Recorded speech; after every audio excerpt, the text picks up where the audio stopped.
Salve, salve! Hoje, retomando aqui as ações, os diálogos do Pode Escrever, o podcast do conhecimento, a gente vai conversar com um cara plural, vamos assim dizer, um cara que transita em várias praias. Dizem que ele é um dos idealizadores do Pré-ENEM. Também a gente já fez junto parcerias, como, por exemplo, gerir a educação privada em Teresina. E esse cara que vai estar com a gente hoje é um cara, como eu já disse, maneiro. O papo será legal, já depois da vinheta.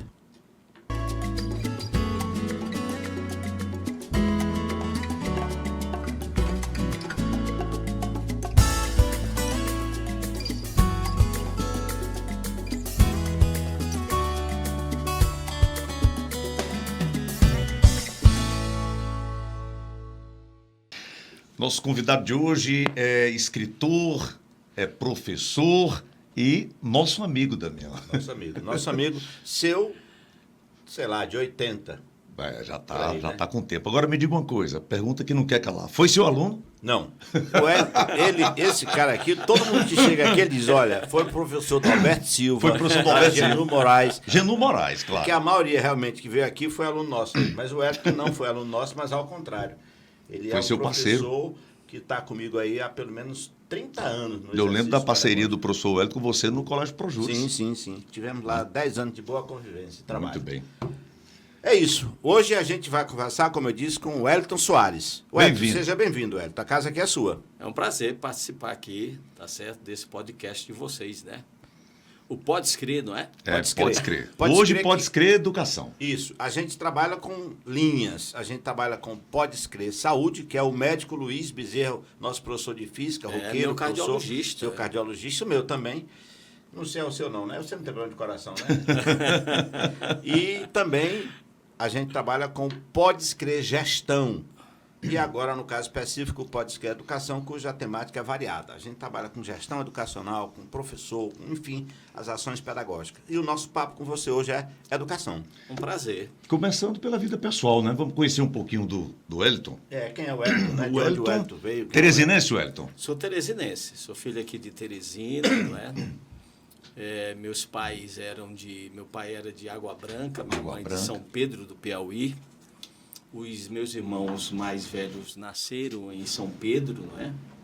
E eu já nasci aqui em Teresina. Nós éramos 9 irmãos, não é? Desses 9 eu já perdi 4 irmãos. Nós éramos 7 homens e 2 mulheres. 9 filhos, então? 9. Sim. Comigo, 9. 9.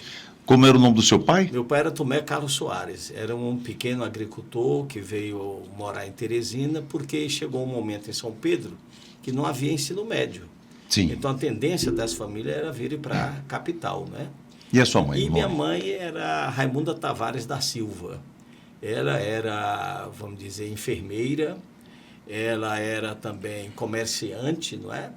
Ou seja, minha mãe foi uma figura ímpar, não é? Porque casou aos 13 anos, com 14 anos já tinha um primeiro filho. Boa parte dos filhos com a ajuda de parteira naquela época, não é?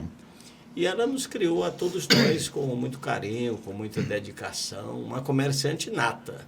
A mamãe era a figura que começou a vender dentro, tá certo, de hospital. Ia à Fortaleza fazer compras de roupas com bordados, né? Sim. Depois ela descobriu Rio, descobriu São Paulo e fazia essa maratona toda. Então ela trabalhava com confecção, né? Confecção. Ela chegou a ter uma loja no centro da cidade, ali na Senador Teodoro Pacheco, não é?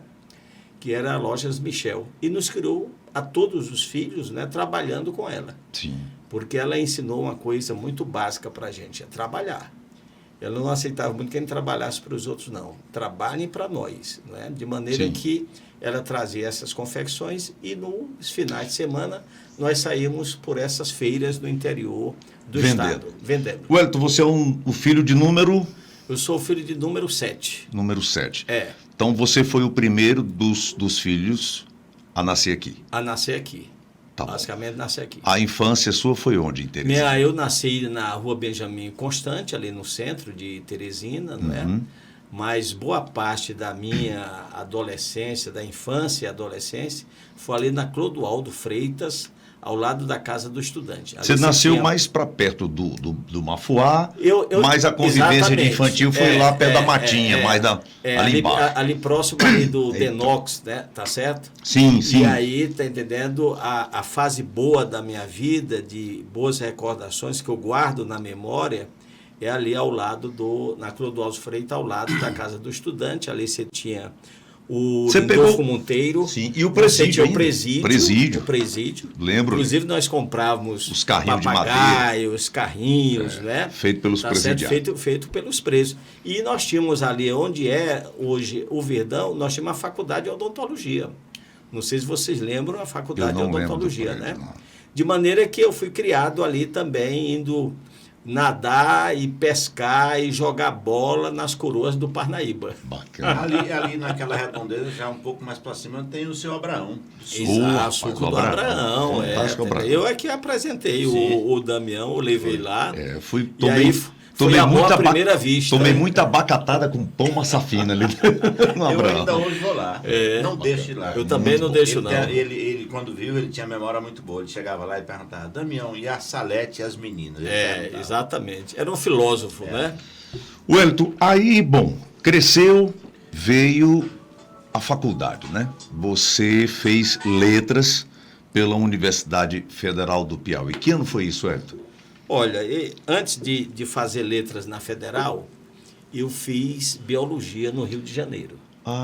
Porque veja bem... isso aí eu não sabia. Como é que é interessante, né? Dos meus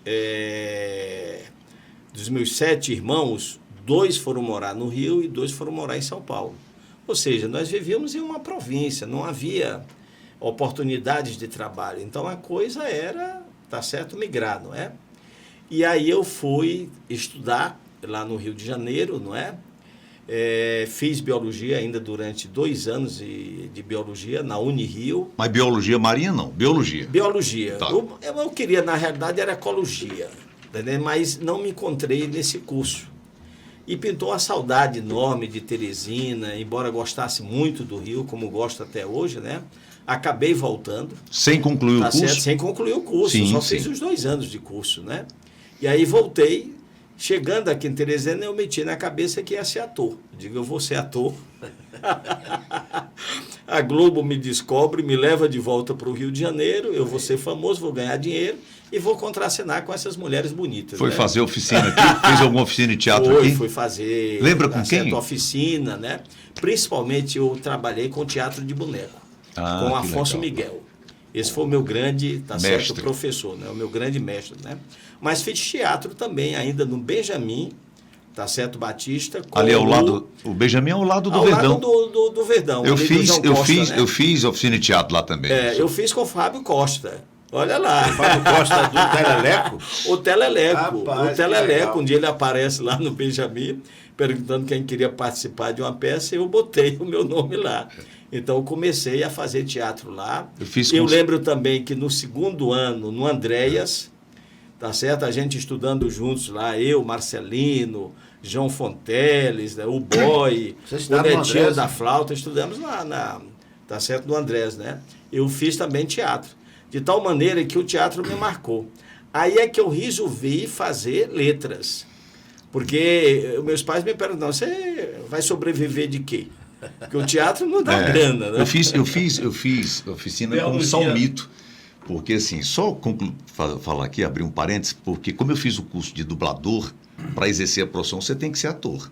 Então, eu levei uma papelada de coisas que eu já tinha aqui e consegui fazer o registro e tirar a carteirinha de ator-dublador. Você tem sua carteira ainda? Contribui? Tá certo? Não. Isso faz muito tempo, mas o Valfrido era meu amigo próximo. O Valfrido, tá entendendo? Salmito. Os pais dele moravam ali na esquina, praticamente, do Benjamin. Figuraça ali. Tá certo? Os pais tinham uma loja, a mãe tinha uma loja de venda de redes ali no Mercado Velho, Puxa né? vida. Então, nós nos acompanhamos até, tá certo, ele partir, né? Mas era uma figuraça. Aí veio letras. Eu fiz que ano foi? Que ano? Isso foi o quê? 81, tá certo? Eu acredito que tenha sido 81 ou 82. Aí eu fiz o vestibular, tá certo? Passei para letras. Eu já gostava muito, tá certo, de ler. E era o curso com o qual eu mais me identificava. De tal maneira que, ao entrar no curso de letras, no primeiro período eu já comecei a lecionar. Eu já comecei a dar aula. Você se identificou. Eu Na verdade, você já sabia que era isso. Era isso Era daí, isso. porque havia uma carência, até hoje há uma carência muito grande nessa área de linguagens, que hoje chama linguagem, que compreende Sim. a gramática, a literatura, artes, né? E eu também fui fazer o curso de letras, de maneira que eu acabei me destacando no curso de letras, porque para você ser professor, você tem que preparar a aula. Você tem que ter um plano de aula. Ou seja, você tem que estudar antes para depois ir para a sala de aula. Então, quando está certo no curso, aí eu me saí muito bem. Deixa-me ver aqui uns 2 irmãos meus que não quiseram nada com estudos. Um livro. Tá certo? Com livro. Só com o trabalho. Os outros se formaram, tá entendendo? E aí 2 foram ser bancários, 2 se mudaram, vamos dizer, para São Paulo, um foi ser metalúrgico, outro foi ser motorista, né? Eu tenho 2 irmãs que são professoras, né? Então o magistério corre na nossa veia. Não né? é só você que sofre, não. Exatamente. Wellington, a gente falando de educação, professor, uma profissão. Aliás, o Celso Antunes, um dos caras que a gente vai citar aqui no nosso papo, ele fala que não basta ser professor, tem que se profissionalizar e tem que ser profissional, porque senão não é professor. Ele fala muito disso. Eu pergunto a você, Wellington, você começou em 82 na universidade? Foi, na universidade. Aí já em 83 começou a dar aula? Praticamente em 82 eu já comecei. No primeiro ano eu já comecei a dar aula. Você começou a dar aula na rede privada ou Rede pública? privada, rede privada. Eu só fui entrar na rede pública quando, tá certo, houve um concurso público. Que eu dizia, eu não vou depender de político para entrar na rede pública. Então foi feito um concurso, não sei se você participou desse concurso. Eu participei do seguinte. Mas eu lembro do Merlong, tá certo, tendo participado, que hoje é deputado federal, não é? E aí nós fomos aprovados e havia naquela época uma briga entre o Hugo Napoleão, tá certo, e não sei se era Hugo Napoleão e Monsanta, e um queria, tá certo, anular o concurso feito na gestão passada. Sim. E aí nós criamos uma briga, nós não temos nada a ver com isso daí. E o concurso tem validade de 2 anos, então nós queremos entrar. E aí fui ser professor do liceu, que era um dos meus grandes sonhos, Sim. onde meus irmãos mais velhos haviam estudado. Então, o liceu piauiense é uma, tá certo, é uma lenda, né? Uma referência educacional no nosso estado. Você é escritor, já tem alguns livros, né? Algumas obras lançadas. Quando você teve essa vontade? Quando você pensou a primeira vez assim, eu quero escrever, eu vou escrever um livro? Foi basicamente... No início já Foi basicamente quando eu comecei a ler. Porque, na realidade, é uma coisa que vai sendo... Trabalhada e desperta, né? Vai despertando. Né? O que me tornou escritor foi o fato de eu ser um leitor. Como eu sempre gostei de ler, para você ter uma ideia, eu gostava tanto de ler, que eu montei uma biblioteca no meu quarto. Uma bibliotecazinha simples. Porque dos meus irmãos, que eu lembro, nenhum despertou gosto pela leitura. Eles liam porque era cobrado na escola. Sim. Eu não estou falando desse tipo de leitor. Eu estou falando do leitor apaixonado, que gosta, que vai para a biblioteca, que sacrifica uma noitada, que vira à noite, que não tem pena de gastar dinheiro. Com livro. Então eu montei a bibliotecazinha, tá certo? E eu era rato de quê? Das bibliotecas. Da Cromwell de Carvalho, ali do Sesc, da Avenida Maranhão, do Ministério da Fazenda. No Fripisa tinha ali o arquivo... né? Que é a Cromwell de Carvalho. Né? A Cromwell de Carvalho. Né? E começou com o quê? Com gibi, revistinha, já pequena? A gente começa assim, geralmente a gente começa com revista do Tarzan, do Zorro. Tex, eu tinha coleção do Tex. Eu tinha coleção do Tex. E aí você vai para Monteiro Lobato, você vai para os outros autores infantis, até chegar aos autores adultos. Né? Antes da próxima pergunta do professor Damião, qual foi o livro, assim, ou o primeiro livro que causou um impacto, que te marcou, que mexeu contigo? Olha, eu confesso que foi o Guarani do José de Alencar. Até porque, na época, eu estava vivendo uma situação muito delicada na minha vida. Eu peguei hepatite. Putz. Tá certo? E a hepatite naquela época Naquela era época terrível, era né? terrível. Primeiro O risco que era grande, né? Era grande, o risco era grande. Eu tive que ser hospitalizado no hospital do MEC, né? Eu fui internado no hospital do MEC, não é? E eu não tinha outra coisa para fazer. Porque você fica lá, tá entendendo? Isolado, tendo que comer muito doce, tá entendendo? E tomar muito soro. E aí caiu em minhas mãos o Guarani do José de Alencar. E eu viajei nessa história heróica envolvendo o Peri, a Sim. Ceci, não é? E aí eu não parei mais, né? É claro que eu já tinha outras leituras dos gibis, né? Dos quadrinhos, não é? Mas essa obra foi fundamental. Essa obra foi antes de Iracema? Foi, né? Basicamente, porque na realidade são os romances indianistas dele, né? Uhum. Iracema, tá certo, e o Guarani. Cearense José de Alencar. Ô Hélito, a gente às vezes quando faz uma conversa amistosa com um amigo como você, a gente meio que joga às vezes o colega contra as cordas, né? A gente já fez isso aqui, não tem esse negócio do cara dizer, um amigo, vamos passar a mão. Então eu queria povoar essa nossa conversa mais sobre o âmbito mesmo do Hélito professor. Daqui a pouco a gente vai entrar no Hélito autor, sim, escritor, no Hélito ativista cultural. Mas recentemente eu reli uma obra do Celso Antunes, que ele escreveu pela editora Vozes. E lá ele faz uma pergunta muito capciosa, quanto vale um professor? Aí ele vai e diz, professores inesquecíveis, outros nem tanto assim. E eu o conheço como professor da rede privada. Lembro que eu fui professor com o Hélito no Andréas, no Colégio Objetivo. O Hélito como ativista, ele vai daqui a pouco poder dizer isso, ele sempre foi um cara que encorajou-se na luta da classe.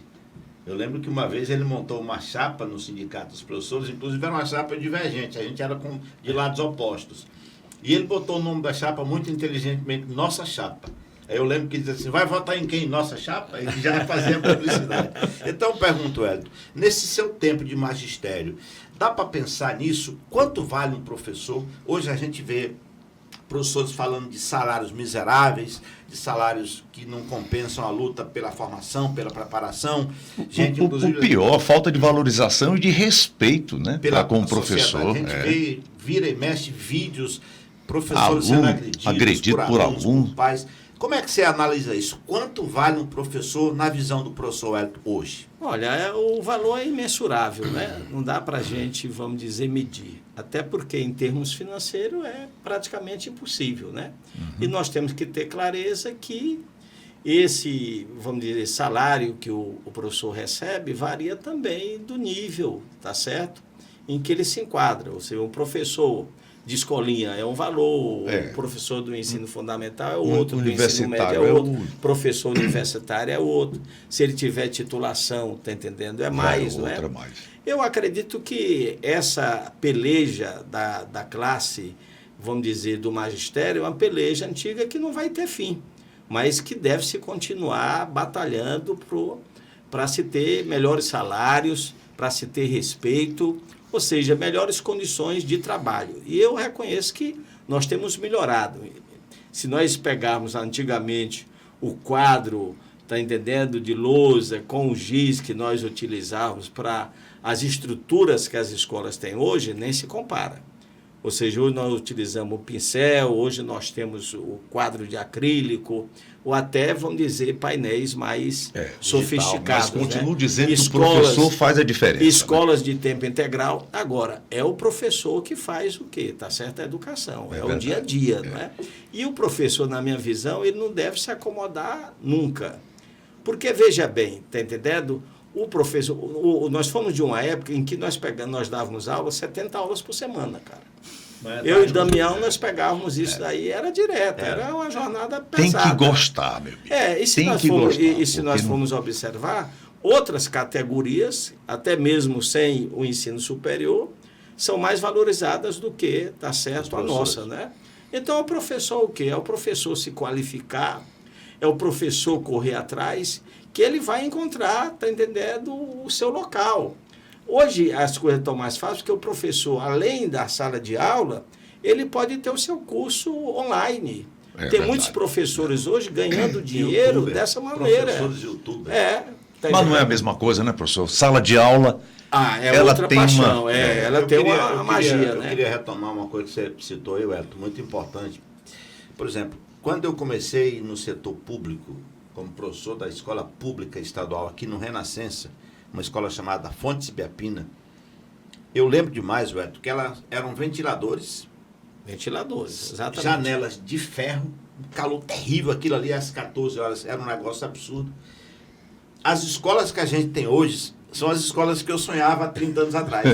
Sério. Escolas muito bem planejadas. Iluminadas, com bem refeitório, iluminadas, com ar-condicionado. Isso, escolas boas. Isso certamente repercute no resultado, porque Sim, se você claro. tem boas estruturas, com Claro. bons professores, você tende a ter melhores resultados. Mas me parece que o que piorou no sentido aí, a escola melhora do ponto de vista físico, mas o compromisso familiar com a formação da criançada piorou.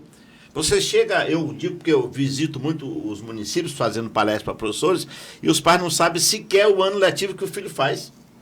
Isso é uma Pior que tristeza. isso, os E pais querem que o professor eduque Terceiriza, seus terceiriza. filhos. Quando o professor ele precisa escolarizar, a educação Isso. tem que começar em casa, né? Exatamente. Mas E é isso. sem esse envolvimento da família, fica difícil você completar esse ciclo da educação. Está comprovado que onde os pais participam, o desempenho dos alunos está certo, melhor. E está acontecendo uma coisa interessante também, pais que estão voltando a estudar. Porque vocês lembram, isso nós já vivenciamos isso lá no Projuris, não é? Porque a UESP introduziu um vestibular específico, não é? Foi. E aí facilitou bastante, não é? Porque a pessoa se concentrava naquelas disciplinas Sim. específicas do curso, né? inerentes E ao você curso. via mãe estudando com filha.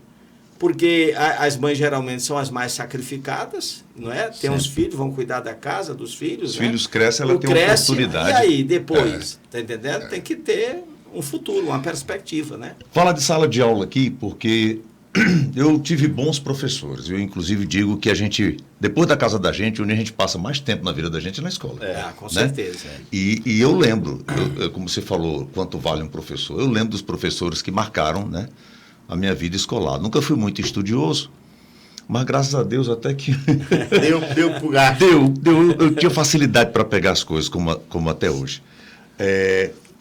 Você já tem quanto tempo de sala de aula, Wellington? Porque você continua dando aula ainda. Continuo. Hoje eu estou à frente de um programa de inclusão universitária do governo do Estado, por meio da Secretaria Estadual de Educação, que é o pré-ENEM, que no passado era chamado cursinhos populares, não é? Então, esse projeto, tá certo, eu idealizei lá em 2003, né, na primeira gestão do Wellington Dias, levei o projeto para ele, levei o projeto para o Antônio José Medeiros, que é o nosso secretário de Educação, e eles aprovaram e nós tocamos, de tal maneira que, a partir daí, o número de aprovados das escolas públicas aumentou substancialmente. Isso é muito... É claro que isso é fruto também da própria melhoria do ensino médio. Nós temos que ter clareza que houve uma melhora no ensino médio. Não é nada, não. O Piauí universalizou o ensino médio. Verdade. Olha, isso é um ganho extraordinário. O Piauí universalizou o ensino superior. Ou seja, é o primeiro estado a universalizar o ensino superior. Antigamente, o aluno, para fazer curso superior, ele tinha que se deslocar até a capital. Sim. Hoje, não.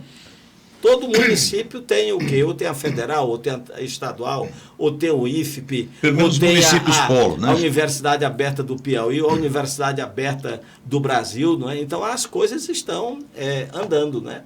Então, houve uma melhora nesse sentido. Mas eu quero retomar a coisa que o Damião falou, porque se nós formos observar, esses dias eu tive aí, vamos dizer, com uma gripe que me pegou mesmo, tá certo? Eu fiquei acamado e eu aproveitei para ler Darcy Ribeiro. Então, eu fui ler Darcy Ribeiro, que foi um dos maiores intelectuais que o país teve, indianista, antropólogo, sociólogo, não é? Educador, foi o criador da UNB, não é?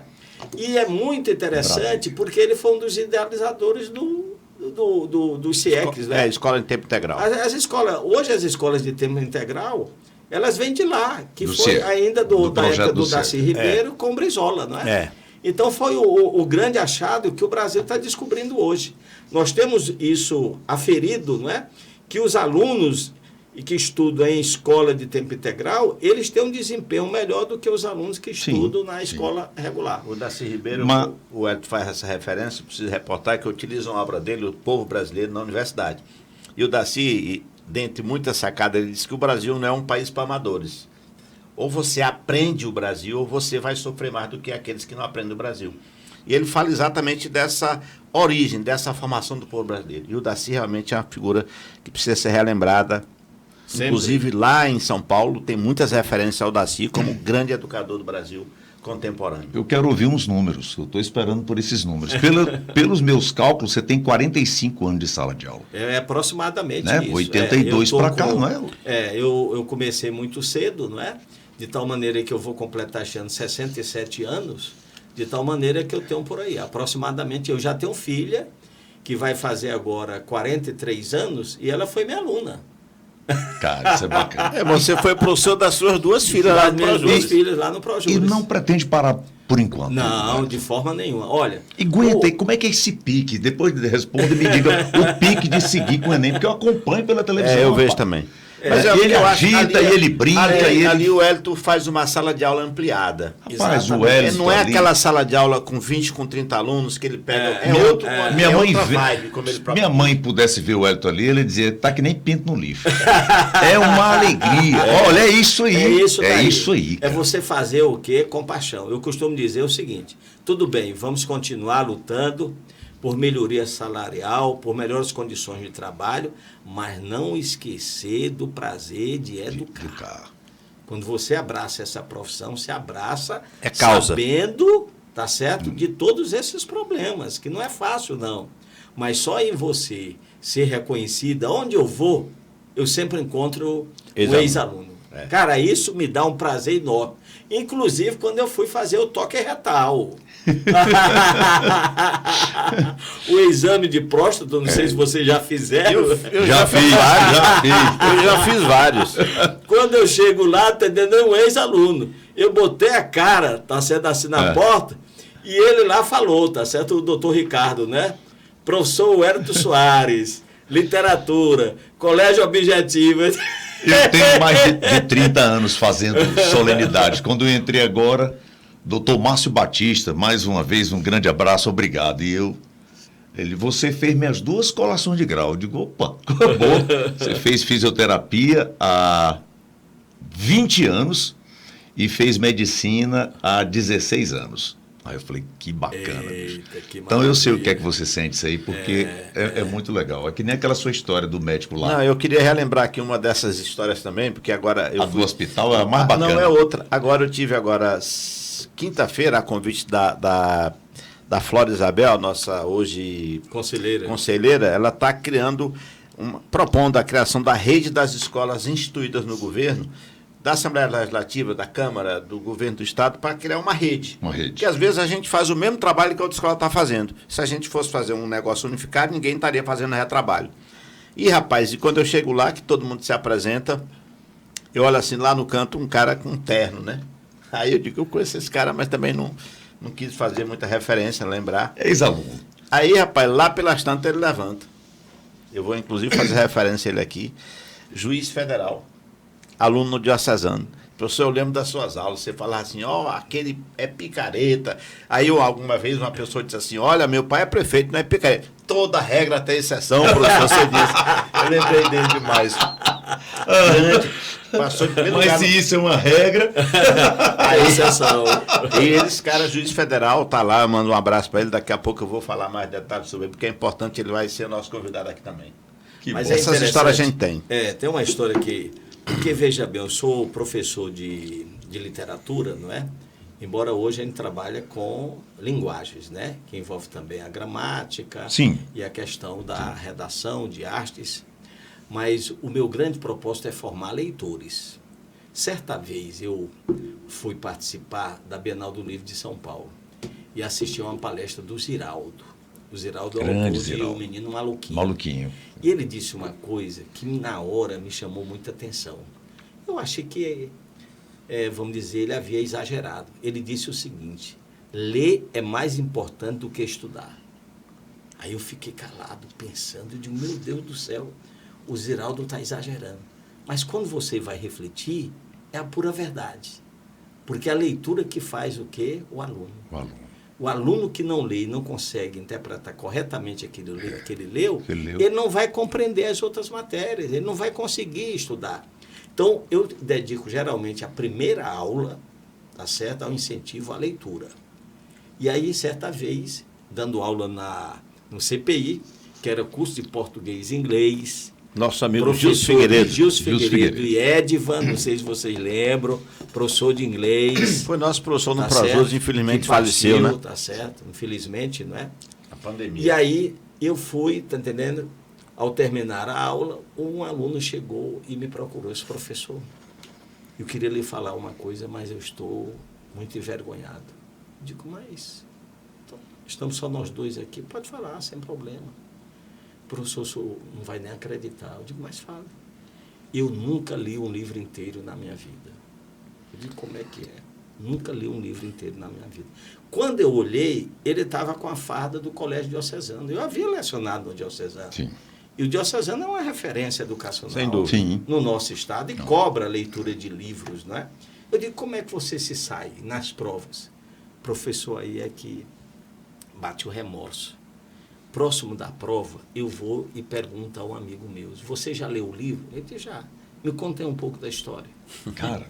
Aí depois eu vou para... Você deixa de ser um gênio esse cara, viu? A pessoa contava, no final eu consultava uns 5, e no final eu sabia a história melhor do que todos isso, eles. rapaz. Olha que coisa. Isso é estratégia. Mas, professor, cara, tá entendendo? Eu quero mudar. Eu começo por onde? Digo, você vai começar por um livrozinho pequenininho, tá certo? Em termos de volume, mas imenso em qualidade literária, sim, de um autor piauiense chamado Algerreiro de Carvalho. Ulisses é... Ulisses. Tá, o livro é Ulisses entre o Amor e a Morte, do Algerreiro de Carvalho. E aí, certo, passei para ele. Olha a facilidade. Mas deixa eu concluir essa história. Passado alguns anos, 2, 3 anos, eu estou caminhando ali na Praça Rio Branco, quando eu vejo aquele jovem, o mesmo jovem, já de jaleco branco, que ele fez para a medicina, veio ao meu encontro e me deu um abraço. E só disse uma coisa, muito obrigado, professor. Rapaz. E aí como é que vai se pagar professor? Não tem como se pagar o salário professor. Já pensou esse rapaz, quando começou a ler, para fazer dissertação? Porque ouvindo os outros, ele se dava bem nas Mas provas. há um historiador que ele fala da diferença entre estratégia e tática. Ele diz que estratégia é do dominante, tática é do dominado. Um aluno como esse é um dominado. Em que sentido? No sentido que ele não estuda, ele não tem aquele tempo, não tem aquele esforço, mas ele usa uma tática inteligente. Pega um, pega outro, muito capcioso, junta as ideias e vai lá e escreve, dá conta do recado. Convenhamos que não é fácil também. Mas é interessante que ele se tornou depois leitor, porque o importante é isso aí. Esse é o nosso desafio. Você plantou a semente. É tornar os alunos leitores. Ainda falando do pré-ENEM, que eu vejo lá, de vez em quando eu vejo na transmissão da televisão, você fazendo aquelas brincadeiras depois das aulas, comandando, e você disse que não quer parar agora. Você já falou da sua idade, 67 anos. Vou completar em dezembro. Parece um menino. Apesar de não parecer. Eu estava com meu filho falando, pai, o senhor nem parece que tem 59 de filho, mas o fato é que eu tenho. Ou seja, o meu corpo é um corpo de um homem de 59 anos. Como é que é essa relação sua, né? Professor, esse pique de trabalho e a saúde? Tem muita diferença? Existe a diferença. Mas ainda como é que eu diria? É confortável para você ainda? Ou hoje é mais difícil, Wellington, seguir? Porque você dá aula demais, cara. Ali Olha, se você me perguntar, Wellington, você teria condições de pegar uma carga horária como aquela do passado? Sim. Não, isso está descartado. Porque o corpo envelhece, não responde. Não mas responde você tem mais. muita vitalidade. Agora, a vitalidade, tá certo? E a paixão. É você fazer com paixão. É só você observar o seguinte, tá aí Caetano Veloso, Gilberto Gil, tá certo? Chico Buarque de Holanda. Você tem o quê? Tá certo? Você tem esse pessoal com 80 e tantos anos e nativa, vamos aqui para o Pará. O Pinduca completou 89, está dando entrevista ainda e fazendo shows. Fazendo shows em 89 anos, E o rapaz. pessoal da TV? Tem uns caras aí da TV com 90 anos, 80 e poucos anos. Lima Duarte outro dia. Quem, professor? Não, mas cara. É verdade. Mas eu acho que é verdade. isso. O Hélio está colocando aí uma mistura interessante. É você fazer o que gosta em condições que não vão extrair de você um esforço físico gigantesco. Porque a gente não responde. Mas quando você faz o que gosta, amigo velho... Mas você sai, de vez em quando, da zona de conforto. Sim, com certeza. Tem que fazer, às Além vezes, daquelas grandes revisões... Sim. Tá certo? Eu, por exemplo, eu faço academia, né? Sim. Porque eu passei agora por uma cirurgia. Eu tive câncer de próstata, tá certo? Fiz uma cirurgia robótica em São Paulo. Estou fazendo exames de 3 em 3 meses, não é? Tá entendendo? E não relaxo nessa questão da academia. Academia e alimentação. Pronto. E é a questão também do sono. O sono é muito importante. Você dorme bem, Hélio? Eu durmo bem. Quer dizer, eu procuro dormir sempre às 22 horas, de tal maneira que são 8 horas de sono que eu tenho que ter isso daí. Eu não tenho mais aquela disposição de virar à noite, exceto quando eu pego um livro pelo qual me apaixona, aí não, aí é loucura. Você já está naquele grupo que quando convida para sair, ei, vai ter cadeira lá? Não, tu vai, não, eu vou no meu carro, porque na hora que eu quiser vir embora, eu venho. Mas assim, Wellington, vamos agora... A gente vai saltar aqui para um outro Wellington. É o Wellington, escritor. Escritor. Você, eu vejo aí, tem uma penca de livros. Eu, inclusive, já participei de 2 ou 3 vezes que você fez lançamento de obras. A última agora eu tive presente foi o Circo Fez Morada. E essa obra eu estou pegando já para dar para o meu netinho que vai nascer agora, é o Vicente. Ele, quando menino, que tinha circo em Teresina, ele ia o máximo de vezes que ele podia para assistir. O segurança botava para fora. Mas no outro dia ele estava lá pedindo para assistir. Eu estou mentindo? Tá não. Não é verdade? Você leu minha crônica. Que eu escrevi sobre isso. Sim. Porque era uma paixão muito grande. Eu achei muito bacana. Mas circo é bonito. Circo é sensacional, né? E você tem E aí eu fiz esse lançamento, do qual o Damião participou, circo. que o circo fez morada no meu coração. Ou seja, não sai mais daqui. E eu estou passando isso para minha neta. Para os meus netos, na realidade. Eu estou preocupado porque, quando eu fui escrever esse livro, eu me inspirei no filme O Circo, do Celto Mello. Bacana, que foi sim. dirigido, ele é ator, tá certo? E ele é o diretor também. Diretor também. É o diretor também. E esse filme é muito bonito, porque nele o Celto Mello presta homenagem aos palhaços. Não só brasileiros, mas aos palhaços mundiais. E é um circo mambembe. Então, esse circo mambembe, que é aquele circo pequeno, ele está desaparecendo. O que é lamentável. Porque é um espaço do quê? Do lúdico, do prazer, da alegria. No filme ele já mostra a dificuldade. Ele já mostra a dificuldade do circo ser montado, tem que ter o apoio ali do prefeito, aquela coisa toda, né?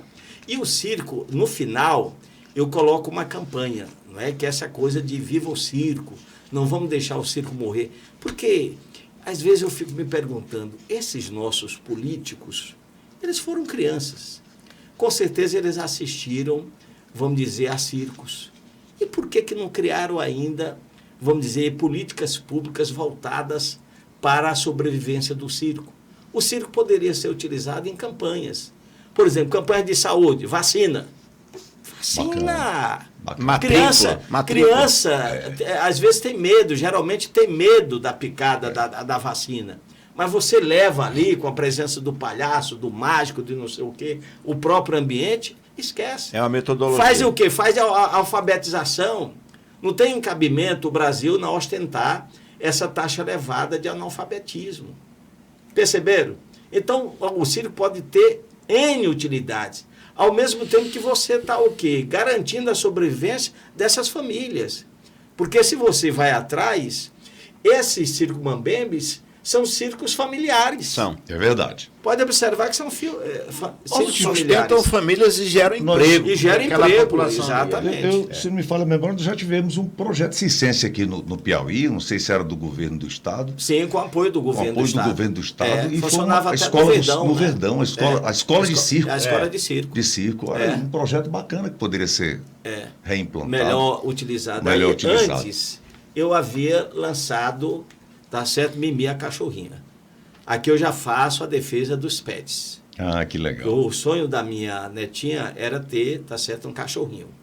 Mas eu falava para ela o seguinte, olha, você só pode ter cachorro ou qualquer animal... Quando puder cuidar dele. Puder cuidar. Se você tiver amor, se você tiver dedicação, se você tiver tempo. Não é assim apenas deixar ali, não, tá certo? Não, vou criar, oba-oba, nada disso daí. E foi uma experiência muito gratificante, porque eu vinha escrevendo só contos, crônicas e obras didáticas.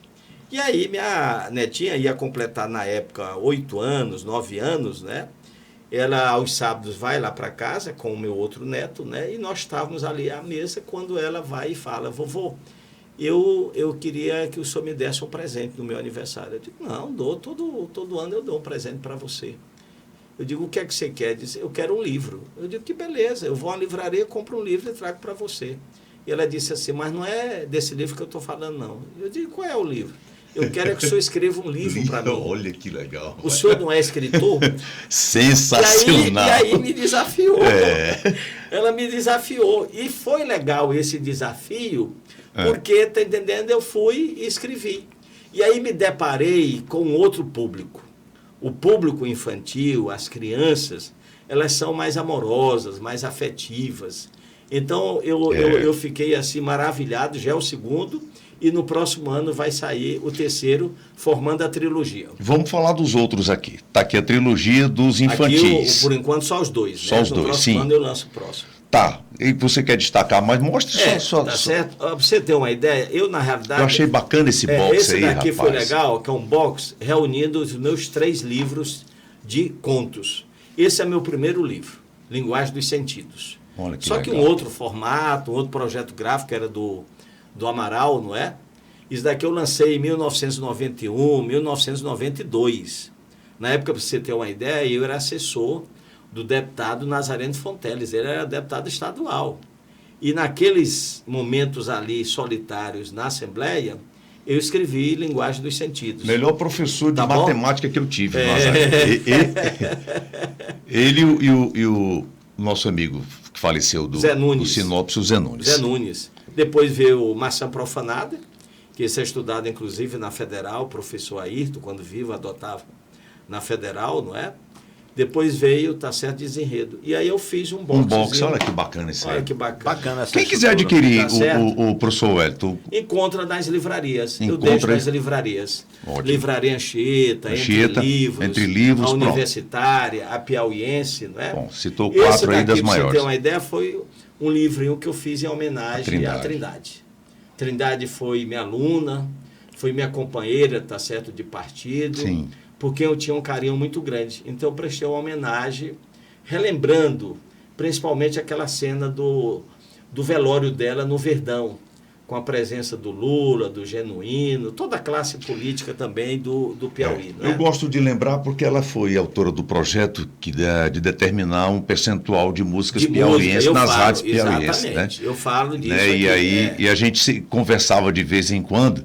Lembro uma vez, eu disse para ela, eu até brincava, doutora, esse percentual tá alto, porque quando a gente fala música, como fala música em inglês, na verdade a língua inglesa, a gente está falando de música dos Estados Unidos, do Canadá, da Inglaterra, da Austrália, é complicado, mas ela disse uma coisa que eu nunca esqueci, que é que eu até quero, ela falou assim, César, a gente tem um número, se a gente chegar perto, tá ótimo. Já está ótimo, Pronto. é isso. Nunca esqueci disso. Ela deu o pontapé, e naquela época a realidade era outra.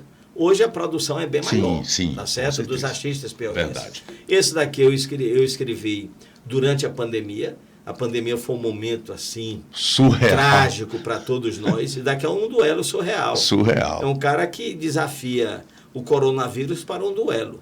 Pega a peixeira, desce do apartamento dele no condomínio onde ele morava e desafia, tá certo, o coronavírus. Vamos para o duelo aqui, que eu quero te partir, te pinicar todo dia aqui. Furar teu vazio, como dizia o povo no interior.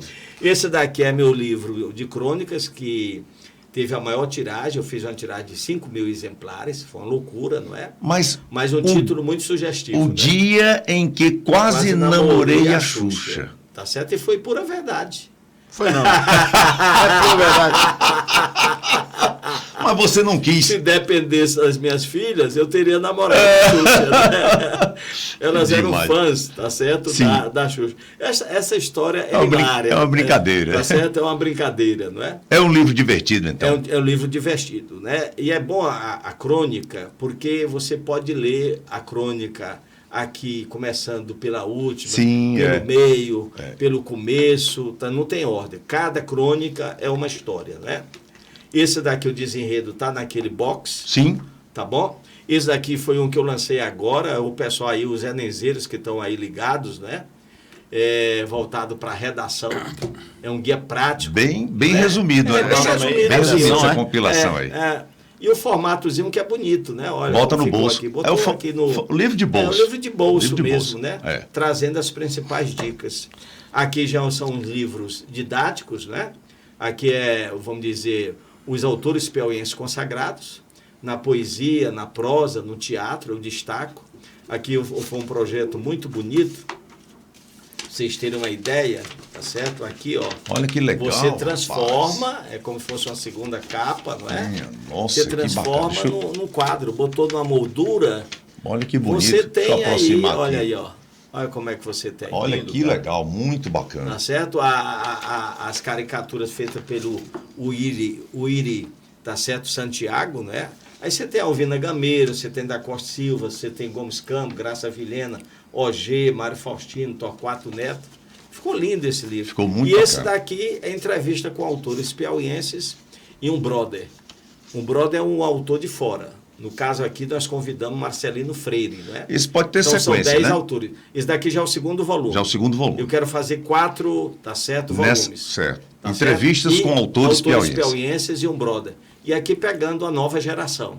Porque como os antigos já partiram, Sim. eu estou priorizando muito essa nova geração que está renovando a literatura piauiense. Porque nós temos que perceber o seguinte, literatura para sobreviver, ela não pode ficar só nos cânones, não. Ou seja, ela tem que língua se é viva, renovar. a língua é Novos viva, talentos muda surgindo. também. A Exatamente. propósito, eu recebi agora um vídeo muito interessante, não me recordo o nome do autor, mas ele diz exatamente isso. Ele diz assim, ó, se alguém pretende atrair alguém para processo de leitura, não comece com aqueles livros chatos, grandes. Bote um Harry Potter, ele citou, bote uma revista de Tarzan, que aí quando o cara começar, Sim. você visga o cara e pronto, aí o processo anda.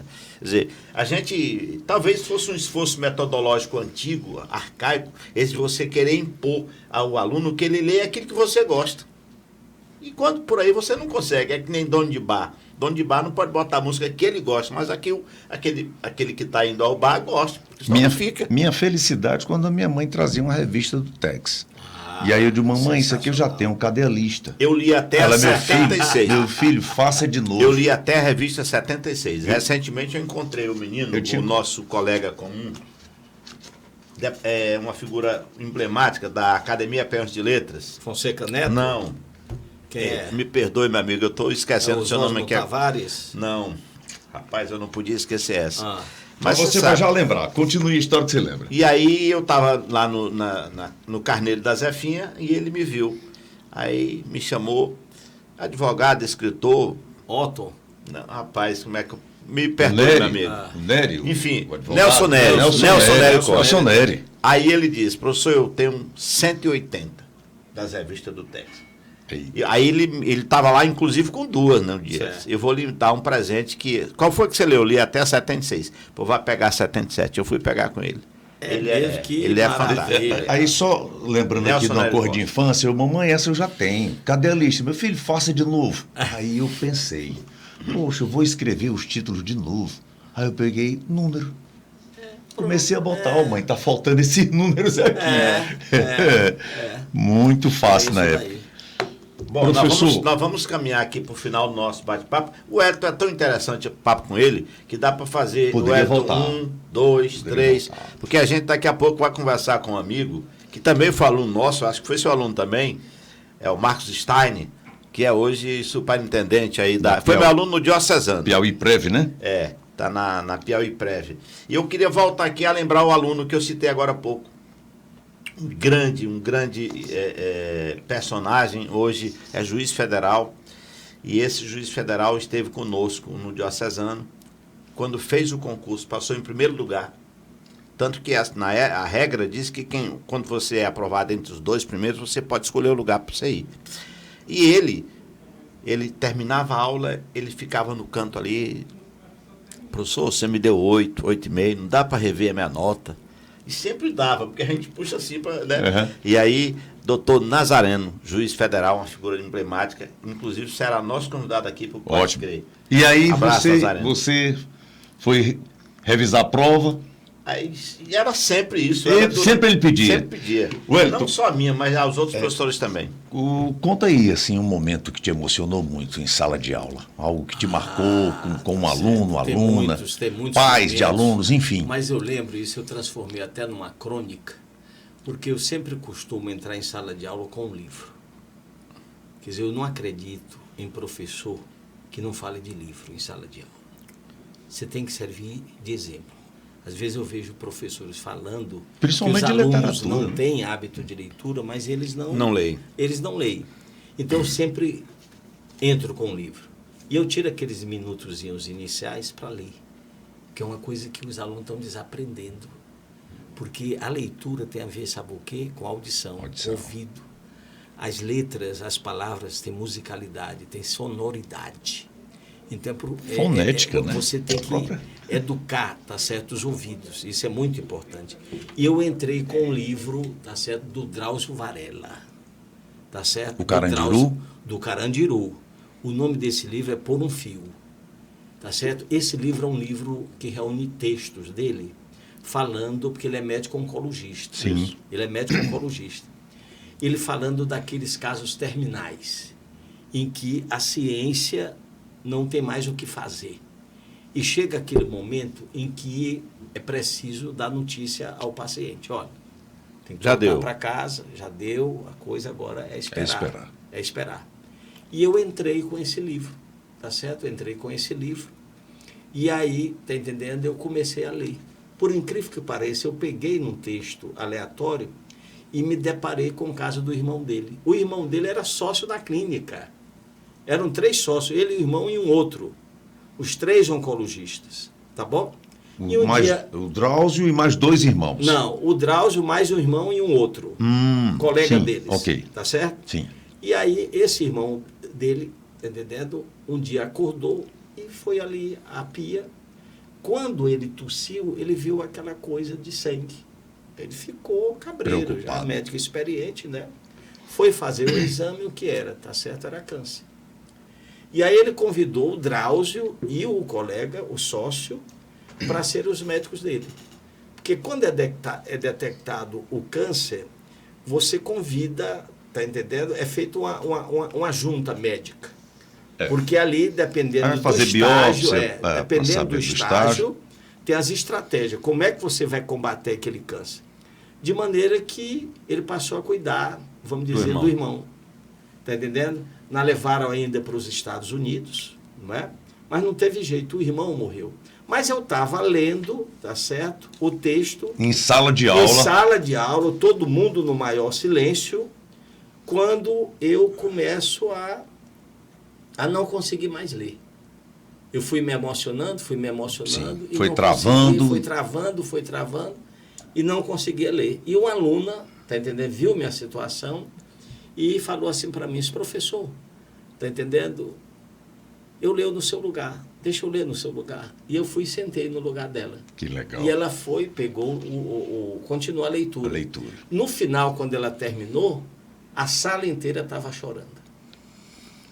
Legal. Isso é bacana. Cara, foi assim, eu nunca esqueci. Isso é legal, muito porque bacana. Eu travei também, além dessa história penosa contada pelo Drauzio, do irmão do Drauzio, o meu irmão, no Rio de Janeiro, tá entendendo? Com quem eu havia morado, ele havia morrido de câncer de estômago. Então veio a minha memória todo aquele drama vivido pelo meu irmão. Então esse foi um momento, tá certo, muito bacana. E teve outro que esse foi engraçado. Eu entrei com um livro do Luiz Fernando Veríssimo e o título era As Mentiras que os Homens Contam. Então Então, quando eu entrei assim... as cores do Nelson Rodrigues, né? O Nelson Quando Rodrigues. eu entrei assim, tá entendendo? As meninas viram. Aí, rapaz, foi automático. Professor, me empresta esse livro, me empresta esse livro. Eu digo, mas vem cá. Vocês acham... Vocês nunca haviam me pedido o livro emprestado. E agora... O que esse livro tem de especial? Não, nós queremos saber quais são as mentiras dos homens. Eu digo, tá legal, tá certo, vou emprestar. Aí emprestei no final. Passado algum tempo, me devolveram. Professor, agora nós sabemos das mentiras dos homens. Eu digo, mas cuidado. Esse livro é mais um. Tá certo? Cuidado, porque as mentiras dos homens são incontáveis. Na verdade, esse livro é mais uma mentira. É mais uma mentira. O próprio livro é mais uma mentira. São as mentiras selecionadas. É outras. O Elton Então foi muito bacana essa história. Isso é bom. O Elton bacana. poderia voltar para a gente conversar depois com... Fazer. Da história. Esse papo com ela tá muito mas dá pra gente saber aqui ainda rapidinho, né? Você disse que foi assessor do Nazareno. Nazareno, foi o nosso primeiro deputado estadual. Mas na vida pública você teve outras assessorias. Chegou a ser secretário, se não tiver? Secretário, eu fui coordenador de comunicação. De comunicação. Do governo Hélito Dias, né? Ele me convidou em 2008, 2008, 2009. Eu sei que ainda fiquei 1 ano e 3 meses, porque logo depois ele saiu para ser candidato ao Senado, né? Sim. E foi uma experiência gratificante. Nós temos mais Qual outra experiência na vida pública? Ele lembrasse que o nosso atual governador foi professor nosso lá no Projuros de matemática, não foi? Exatamente, é verdade. O Rafael Fontelli, na época nós tínhamos o Projuros, né? Sim. Ele era ainda acadêmico, não é? Tá certo, de matemática, porque o Rafael é interessante, porque você vê... O Rafael não tem muita intimidade com números, né? Tá certo? Não. E aí puxou o pai. Rapaz, é incrível. Porque o Nazareno, quando fez vestibular, ele foi o primeiro lugar para medicina. O pai.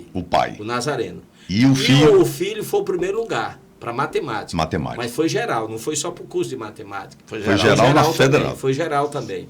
E nós o convidamos, tá entendendo, para ser nosso professor no Projuros. De tal maneira que ele disse que eu fui o primeiro, nós fomos o primeiro empregador dele. Quando você topar com o governador, e você também, o César Filho perguntou em que pé está o teorema de Fonteles. Porque parece que ele parou, né? Outro dia eu fiz uma brincadeira com ele. Encontrei no evento aqui, a inauguração da Escola do Estado. Aí eu falei, olha, você falou que foi professor do Dom Barreto, mas você foi professor do Projuros também. Esqueceu. Nós temos sua carteira assinada lá, não faça isso não. Ele pega que aqui, bom, rapaz. Ele chama Rei do Disseu. Não, só o morador meu aqui do Disseu. A gente falou aí do seu pai e da sua mãe, mas a gente faltou citar o nome da sua companheira. Digníssima. Que é minha amiga também de longas datas, a família inteira ali. Fale um pouco dela e fale das suas filhas também e o nome também das netas, rapaz. Certo, com o maior prazer. Lucila de Souza Moura, minha companheira, né?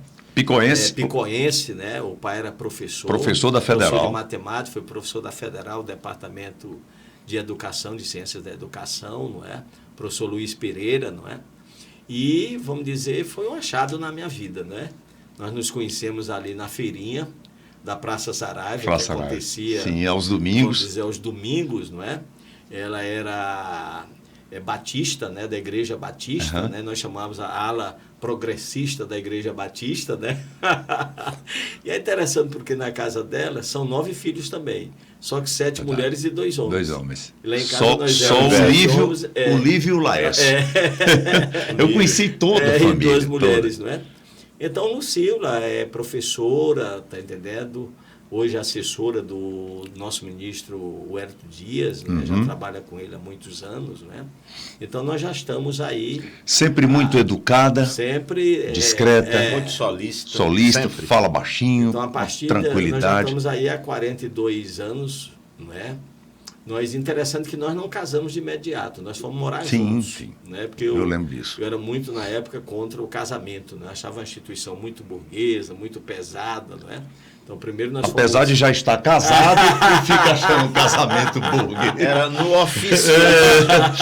Porque vocês sabem que é diferente. Essa mentira está naquele livro? Tá não. Mas vocês sabem que uma coisa é o namoro, a outra coisa é o casamento. Sim. Totalmente diferente. Totalmente diferente. Então, o casamento, a convivência ali é que você passa a sentir tá entendendo? O peso da instituição, né? E quando nós fomos casar, a Carol já estava com 2 anos, a nossa filha, né? Então, nessa nossa relação, nós tivemos duas filhas. A né? Carol, Carolina, hoje com 42. Com 42 anos, que é odontóloga, né? Sim. Você tem mestrado, tá bom? E a Andréia. A Andréia é arquiteta. Tá as netas são da Carol. Da Carol. Aí nós temos 2 netos. Nós temos, não é, o Robert Neto, não é, que vai completar agora 18 anos. Está fazendo o 3º ano lá no Dom Barreto, nossa, né? Rapaz. E nós temos a Isabela, que os livros infantis são dedicados a ela. Que completou agora 12 anos. 12 anos, que maravilha. E aí o meu sogro foi uma segunda família, porque eu costumo dizer o seguinte, a gente não casa só com a pessoa, a gente casa com a família. Né? Se não casar com a família, o casamento não dura. Não dura, né? E aí foi uma segunda família. O Luiz Pereira sempre foi uma pessoa muito legal, demais, sempre me acolheu, não é? Infelizmente já partiu.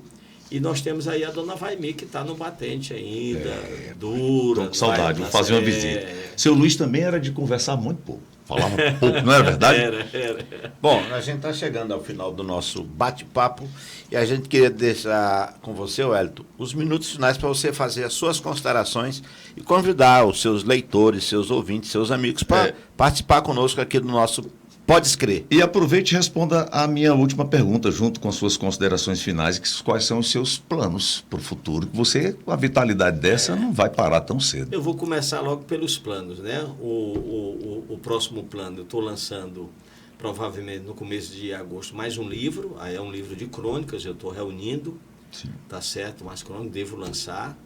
O título do livro já está definido, tá certo? Não leia, pai. Tá certo? Pai, não leia, porque quando eu tive o câncer de próstata, tá entendendo? Lá em São Paulo, minha filha foi ler aquele livro da Rita Lee. Não sei se vocês já leram. Não, mas eu lembro ela remete aos últimos instantes dela, né? Ela foi vítima de câncer, né? E minha filha não queria que eu lesse para não ficar abalado, né? Então o título é esse daí. Eu reúno várias crônicas de alguns momentos. Devo lançar, tá certo, agora no começo de agosto, né? E estou preparando um livrozinho pequeno sobre a minha mãe, tá certo? Lembrança nesses moldes aqui da Francisca Trindade. Em setembro a gente realiza a Feira da Literatura Piauiense, que é a Filipe, já vai para a 4ª edição, de 23 a 25 de setembro, no Sesc Cajuína. Aí é uma feira focada só nos autores piauienses, só artistas piauienses. Legal. Né?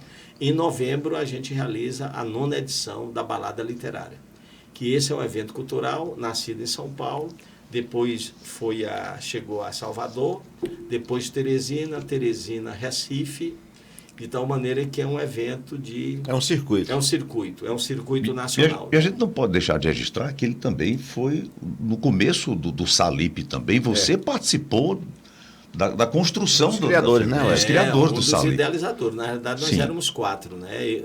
4 professores. Né? Eu, professor Ciné Santos, professor Luiz Romero e o professor Nilson Ferreira. Nilson Ferreira.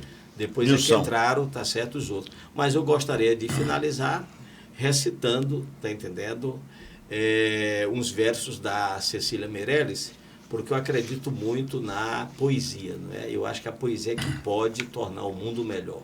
Tá certo? Nos salvar desse momento, tá certo, de ódio, nesse momento de fake news, nesse momento de fascismo, né? Eu acho que a grande ameaça contra a qual nós temos que lutar hoje, né? Então são versos da Cecília Meirelles. Eu canto porque o instante existe e a minha vida está completa. Não sou alegre, nem sou triste. Eu sou mesmo, poeta. Salve, salve. Vamos fazer aqui um brinde, meu amigo, ao professor Wellington. Ao Pode Crer. Eu nunca pensei na minha vida que um dia eu iria sentar num podcast para entrevistar o Wellington Soares.